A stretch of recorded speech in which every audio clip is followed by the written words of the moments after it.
Hey everybody, it's Vince from Spradley Kia here in Pueblo in southern Colorado, and today I got a really special treat for you. I have our very first Kia Telluride 2022 S model in ebony black with black interior. This is the first Kia Telluride 2022 that we have gotten, and it is definitely something to be seen. It actually kind of makes me sad for the people who bought 2021s because the 2022s come with more features for just about the same price.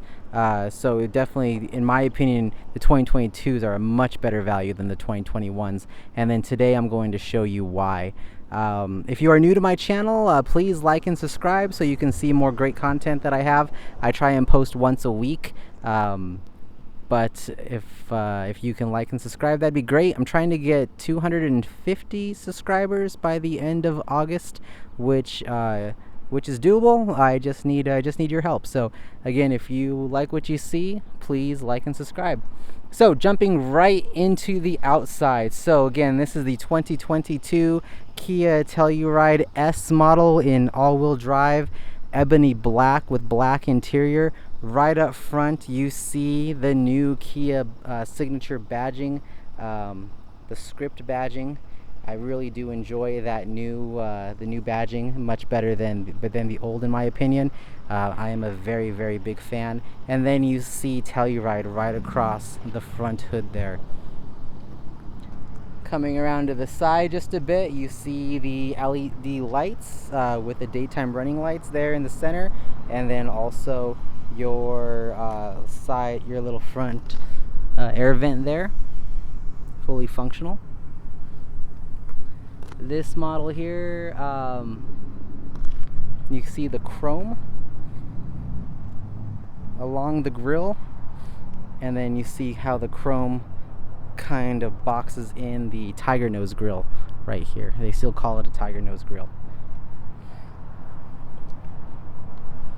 Kind of the side profile here. You see the chrome accents along the windows and then on the side. And then coming around to the back, you see Kia's signature badging on the back right there with Telluride in the center. And one thing that Kia is doing, they're definitely doing it with the Seltos, they're doing it with Telluride, they are removing the trim badging off the back of the vehicle. Normally, well, when I say normally, I mean in past models right here, you would have a trim badge. So you would have S, SX, that kind of thing. But they are moving away from that. They are no longer doing the trim badging on most of their vehicles. This one has the leather mat that goes in the third row. It's a port installed accessory, so it's something that Kia sent with the vehicle. So here is what the rubber mat looks like, the cargo tray. Goes all the way up the third row, and then it's velcroed on. So if you can see the velcro right there, it is velcroed on so it doesn't slide around. And then you have kind of the back view of the captain's chairs, and you see the child anchor locks there on the center of each chair, and then the armrests. So typically in the third row does open up. See some of my other Telluride videos to see how that functionality. They are the same in the 2022 as they are in the past, so I'm not going to show you the third row in this video, unfortunately. But you do have the 12-volt charger there. You have the second row left and right drops. So if you press one of these buttons there, it's going to drop those seats.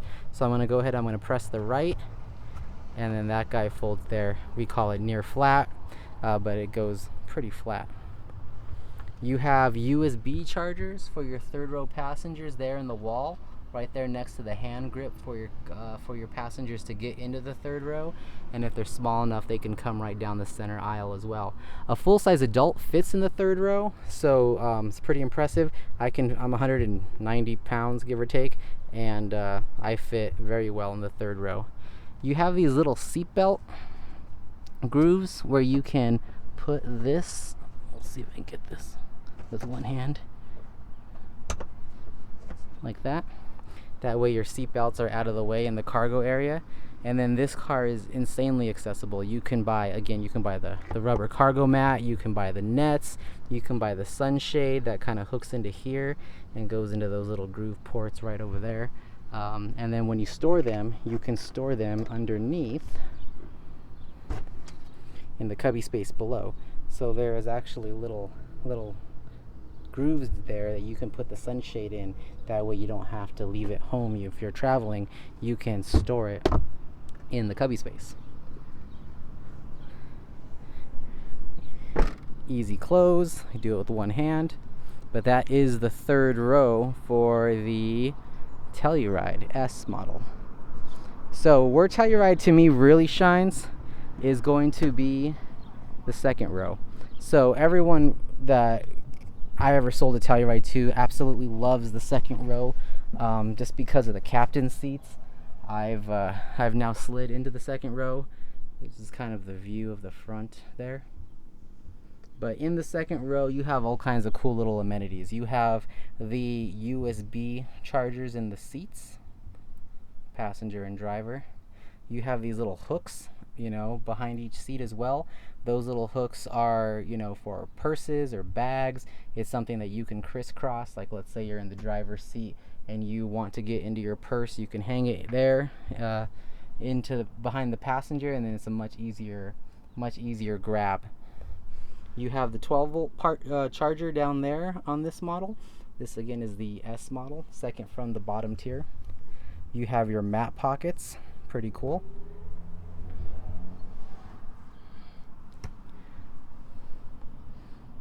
You have your climate, so you can control the climate in the second row back here. You can also control the climate up front. So you can control the climate many ways in this car. Again, I did move that down so you can see how it folds near flat. And there's just kind of a back view of the cabin. I've actually had a lot of questions of customers who want to know about dogs, you know, putting a dog crate back there, how their animals fit, and they plan to use it for that fashion. So again, there's plenty of room back there for, you know, some medium-sized animal crates. You have the little seatbelt guy right there as well, so you can hook the seatbelt hook for the second row into the groove there. That way it keeps those seatbelts out of the way. You have the articulating arm for the bench, for the captain's chair, so you can set it in a couple of different positions and it stays.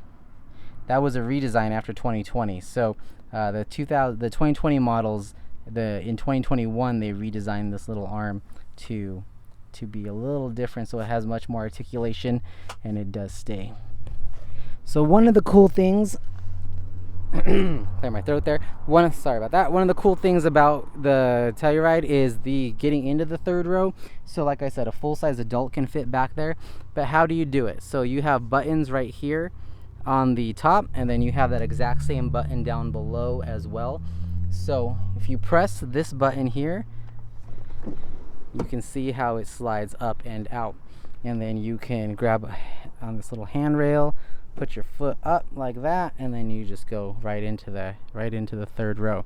Super accessible. I usually jump into the third row on my Telluride vehicles, but definitely see one of my other videos if you want to see me do that.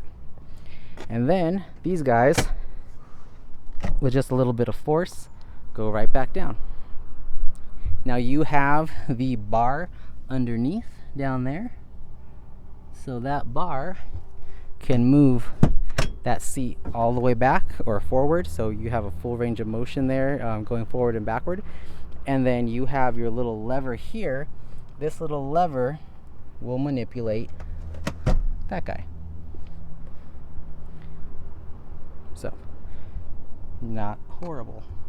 I'm gonna leave it that way just because I don't want to use one hand to put those back up.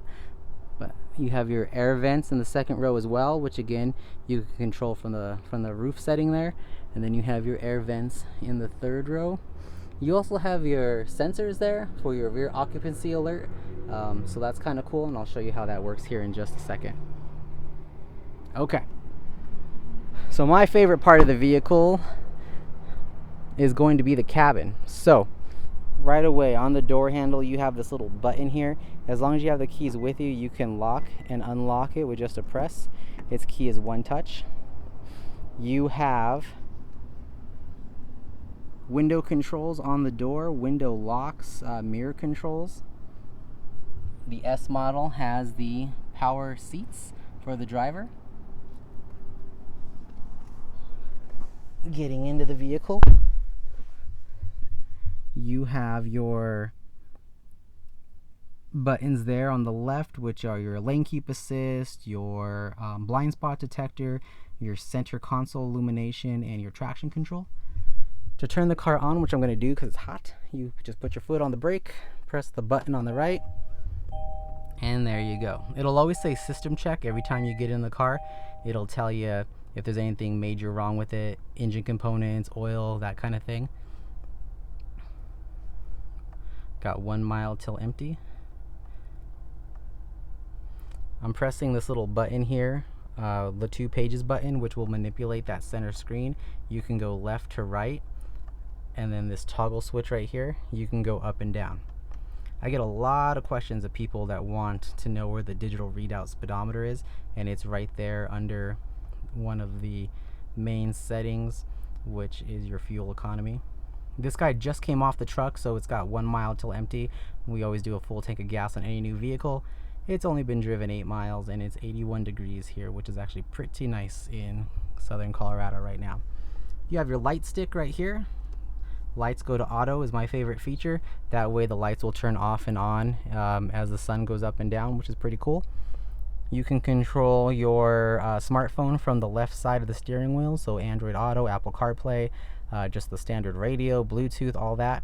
You have your digital voice assistant, depending upon which system you use. That'll activate Siri or Bixby or the Kia assistant. Mode's gonna change. If you take a look over here, mode's gonna change your presets for your radio. So if you just want Bluetooth, or you want your Apple CarPlay, Sounds of Nature, USB, or FM, you can check the boxes you want mode to cycle through, and it'll cycle through those 5 different types of media. Little arrow takes you back, little house takes you home. Complete touchscreen. You can go left, you can go right, but we'll get to that in a second. On the right hand side of the steering wheel, you have adaptive cruise control, so you could set car lengths instead of miles per hour. So if you set it to 4 car lengths, if the car in front of you, it will be always 4 car lengths ahead of you. If they do 100, you do 100. If they do 5 miles an hour, you will do 5 miles an hour. You have your windshield wipers right there on the right hand stick. Pretty standard. Now, one thing I said earlier is that the 2022 has much more features than its predecessor, the 2021, for just about the same amount of money. That's going to be this screen right here. So in previous S's, you had physical buttons on the left and the right. To me, it makes it look a little bit cheap. Fully functional, obviously, but you had those buttons there, and I was never really a fan of that. Now you get this much bigger 10.25 inch, if I'm not mistaken, screen, which is again a full touch screen. And if you did want the physical buttons are down below right here in the center, so you can jump right to nav, radio, media, your seeks for your tracks, favorites, and setup, and then your hazards. So another really cool thing about the S is that it comes with built-in navigation, so you can go right to built-in navigation, which is cool. So previous predecessors, you had to get a higher trim level to get the built-in nav. And you have this what they call the tri-screen box. So you have 3 different screens here. Obviously the map is taking up 2 of them, but you do have this guy here, which you can scroll up and down, and it's manipulable. Passenger talk is really cool, so it activates the intercom. So I don't know if you could hear the reverb or not. I think you can. I could hear it really well in this car. So you can just talk normally and activate the intercom between the front and the rear, so you don't have to yell when you're yelling at the people in the back. Pretty cool. I've actually seen a lot of people leave passenger talk as the 3rd box. But again, this is insanely customizable. You can put the radio there, all that good stuff. And this little white arrow right here, that little white arrow collapses it. Come on. There we go. And then that gives you the big box little house takes you home. So you have your rear climate controls, like I was stating, so you can control the rear climate in the rear, completely customizable there. I'm gonna go back a step. You have quiet mode, which is kind of cool. I usually activate and show quiet mode, but I've been getting copyright restrictions just because of the radio. But when quiet mode is selected, all radio and media is played only in the front speakers at level 7, and it'll be decreased to level 7 automatically. So which means is it won't play in the back. The second and third row speakers will be turned off, and it'll be, you know, kind of quiet up here. So if you have people sleeping, if you're taking a long trip, if you got little ones back there, you can use quiet mode and you know, kind of keep it, you know, quiet back there for them. I've heard it's a pretty popular feature. Customers that have told me they've used it really like it. Not bad. Phone projection. So again, this has Apple CarPlay and Android Auto.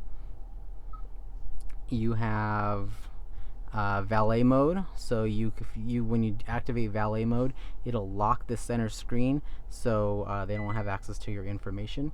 And then you have UVO, which is Kia's app, and then you have the Sounds of Nature, which is literally just that. You have, this is something they've been putting in the 2021s, 2022 models. You have like lively forest, calm seas, rainy day. You have that kind of meditation sound. Gonna kind of scoot right along here. You have center climate right here in the middle. Heated, you know, heat and cool, so you can be different temperatures, driver and passenger. And then if you want to sync them, you click sync, and it'll always sync to the driver. I'm gonna sync that down to low. Blower speeds, pretty nice. You can also do the rear, see what's going on back there. It takes you back up to that screen up there. And then you have your defrosters, and you can actually turn the whole unit off if you wish, which I am not going to do. You have the wireless phone charger in this one, which is really cool. You have a USB port where you plug in the USB for Android Auto, Apple CarPlay. You have a charging port and another 12 volt, and then you have the heated seats, you know, here and there for both driver and passenger. Scooting quite along here just because it looks like I am down to 0 miles till empty. Change cup holder, change holder, cup holders, forward parking sensors here, your different drive modes. You have comfort, sport, smart, eco, and snow. And then you can lock your rear wheel lock differential right there. So if you're in bad weather, going under 45 miles an hour, you can use that to give you some extra traction. And throw this into eco. Big center cubby right here with a little holder. And then you have more cup holders than people. You have a cup holder there. You have one in each door, so that's 2, 4, right there in the center, 6, 8, 12. You have 12 cup holders in a car that seats, 2, 4, 6, 7. You have your sunroof right there. Your UVO buttons, which is Kia's app. And then your information button. And then you have your sleek mirror. Not too shabby. I'm going to do just a small drive up to the front of the building because this is a sold unit. I just was able to steal it for a second before they came and picked it up tomorrow, I think. But the other salesman that sold it wanted it back up here. We are insanely low on inventory still, so I'm glad this guy came in so I had some content to actually show. And I'm just gonna park it right up here.